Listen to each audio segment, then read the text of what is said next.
Muitas vezes, olhamos para o passado para nos compreendermos a nós mesmos. Esta noite, voltamos a nossa atenção para o ano de 1827 e para a solene história de Maria Marten. É um caso que nos recorda que por detrás dos registros históricos existem pessoas reais, cujas vidas foram irrevogavelmente alteradas pelos acontecimentos que ocorreram. Esta é a sua história, da melhor forma que pode ser contada.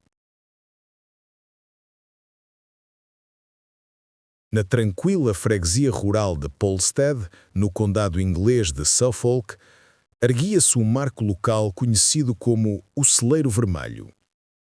Era uma grande estrutura de madeira, um local de trabalho e armazenamento para a quinta da família Corder.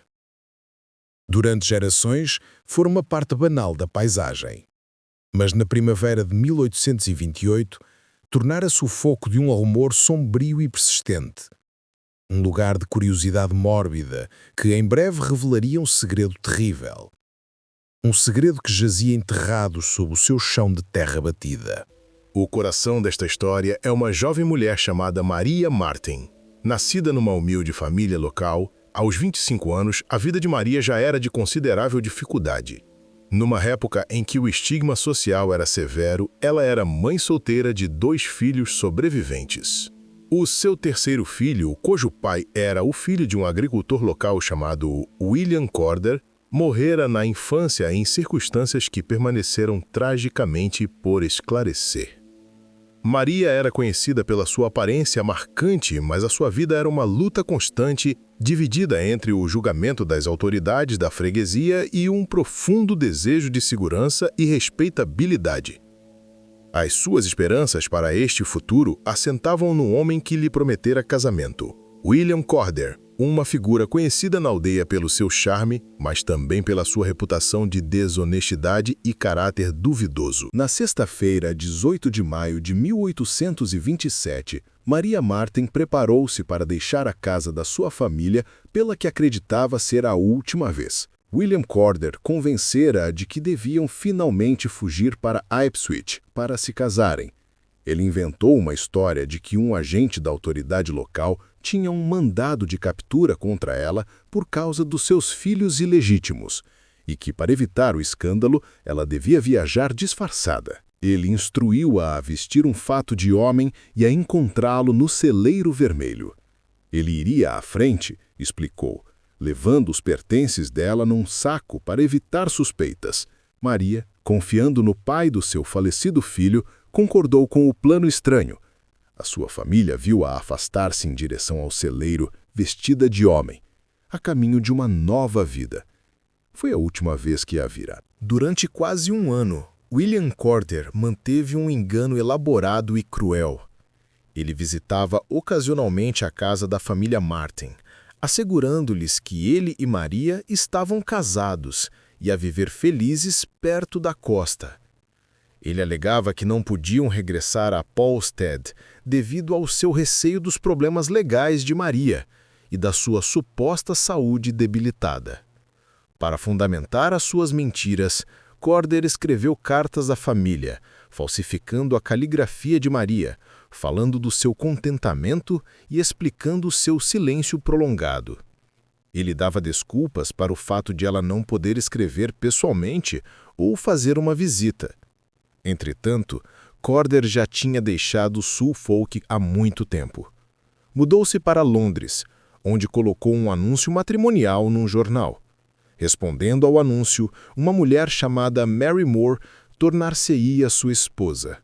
Totalmente inconsciente de que o seu novo marido não era um cavalheiro respeitável, mas sim um homem que escondia um segredo sombrio e terrível. De volta a Polstead, com o passar dos meses, a madrasta de Maria, Anne Marten, ficava cada vez mais angustiada. 2 mulheres de sua família tinham morrido, mas aquela ainda fazia parte de sua vida. A sua ansiedade manifestou-se numa série de sonhos vívidos e perturbadores. Noite após noite, ela afirmava ter visões da sua enteada. Nesses sonhos, ela via uma discussão entre Maria e William Corder, no celeiro vermelho. Ela via-o atacar Maria e, o mais perturbador, via-o enterrar o corpo dela num dos compartimentos de armazenamento de grãos do celeiro.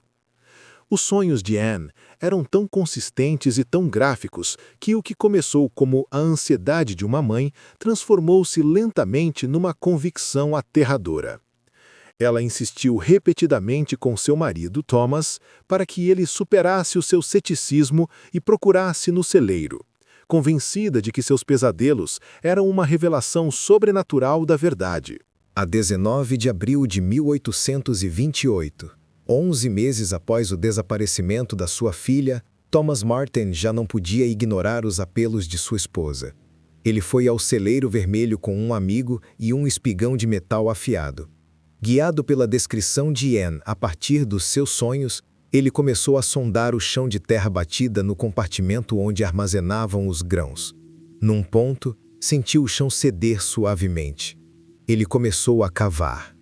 A alguns pés de profundidade, descobriu um saco em decomposição. Ao abri-lo, revelou os restos mortais de um corpo humano. O corpo estava em avançado estado de decomposição, mas os detalhes eram tragicamente familiares. Restos das suas roupas, o seu cabelo e um dente em falta confirmaram os piores receios da família. Os sonhos de Anne Martin tinham sido horrivelmente precisos. O corpo da sua enteada, Maria, fora encontrado. A descoberta do corpo de Maria transformou o caso de um desaparecimento local numa investigação de homicídio que cativou a nação. Um inquérito determinou que ela tinha sido morta através de uma combinação de métodos. Fora esfaqueada, estrangulada com um lenço de homem e baleada na cabeça. O principal e único suspeito era William Corden. A caça ao homem foi liderada por um agente da polícia de Londres de Bow Street, James Lee. Ele localizou Corder em Brentford, uma cidade a oeste de Londres. Lá, encontrou Corder a viver sob um nome falso, a gerir um respeitável colégio interno para jovens senhoras com a sua nova esposa. O agente Lee, fazendo-se passar por um potencial pai de aluna, marcou um encontro. Durante o pequeno almoço, ele revelou a sua verdadeira identidade e prendeu um chocado William Corder pelo homicídio de Maria Martin. Uma busca à sua casa revelou um par de pistolas, sugerindo que ele talvez se estivesse a preparar para fugir do país. O julgamento de William Corder, realizado em agosto de 1828 em Bury St. Edmunds, foi uma sensação nacional. Milhares de pessoas afluíram à cidade, ansiosas por testemunhar o processo. A acusação apresentou um caso condenatório, detalhando os enganos de Corder, a descoberta do corpo no celeiro da sua família e as provas forenses do inquérito. A defesa de Corder foi fraca e implausível. Ele alegou que ele e Maria tinham discutido no celeiro e que, na sua angústia, ela pegara numa das suas pistolas e se matara com um tiro na cabeça. Ele admitiu que, em estado de pânico e com medo de ser culpado pela morte dela, enterrara o seu corpo. Esta narrativa não explicava as provas de esfaqueamento e estrangulamento, e pouco fez para influenciar um júri que já estava convencido da sua culpa. Após apenas 35 minutos de deliberação, o júri apresentou um veredito de culpado. Confrontado com a sua execução iminente, William Corder finalmente abandonou a sua história de suicídio e fez uma confissão completa. Ele admitiu ter baleado Maria durante uma discussão, mas continuou a negar que a tivesse esfaqueado. Na manhã de 11 de agosto de 1828, William Corder foi levado à forca perante uma multidão estimada em mais de 7.000 pessoas. Após o enforcamento público, o seu corpo foi entregue a cirurgiões para dissecação, uma punição póstuma comum na época, com a intenção de servir como um dissuasor final. O seu esqueleto foi preservado e exposto publicamente durante muitos anos, uma relíquia macabra de um crime que horrorizou e fascinou o país. O homicídio no Celeiro Vermelho passou imediatamente de um caso criminal a um conto popular nacional. A história continha todos os elementos de um melodrama clássico.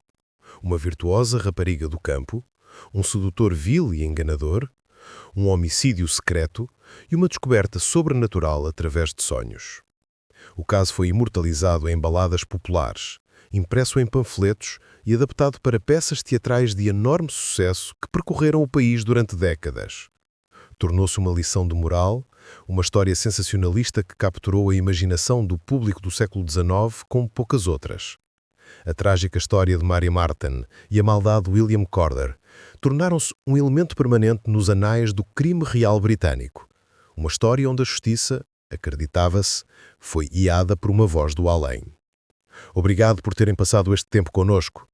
Refletir sobre estes eventos passados é uma forma de recordar os indivíduos envolvidos e o impacto que as suas histórias tiveram nas suas comunidades. Se tiverem alguma opinião sobre o caso de hoje, convidamos a partilhá-la respeitosamente nos comentários abaixo. Esperamos que se juntem a nós novamente para o nosso próximo caso de crime real.